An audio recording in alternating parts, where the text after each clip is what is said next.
Success అవుతా ఉన్నా, problems వస్తూ ఉన్నాయి, అప్ అండ్ డౌన్స్ వస్తూ ఉన్నాయి, అవి అధిగమిస్తా ఉన్నా సక్సెస్ అవుతా ఉన్నా. నేను ఇప్పుడు ఎంజాయ్ చేస్తున్నా. దేని మీద ఎంజాయ్ చేస్తున్నా? యూత్ అంటారు, ఈ యూత్ కదా, ఎంజాయ్ చేయాలి కదా, ఇప్పుడు చేయకపోతే ఎప్పుడు చేస్తాం కదా, ఇప్పుడే కదా ఫ్రెండ్షిప్, ఇప్పుడే కదా అన్ని, మళ్ళీ పోతే ఎవరు మళ్ళీ వస్తుందా, ఇవన్నీ రకరకాలు అంటారు. నేను 71 ఏజ్, నేను సక్సెస్ అయితేనే దాన్ని ఎంజాయ్ చేస్తా.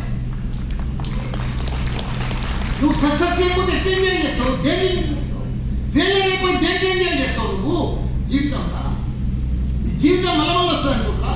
ఈ జన్మ మలమల్ ఉంటుంది అనుకుంటారా? కాదు, ఒకటే జన్మ, ఒకటే జీవితం, సింగిల్ లైఫ్. ఈ జన్మల్లో మనం సక్సెస్ కావాలి, ఈ జన్మల్లో మనకి చరిత్ర సృష్టించాలి. మానవుడు అందరూ బతుకుతారు, ఎవరైనా బతుకుతారు.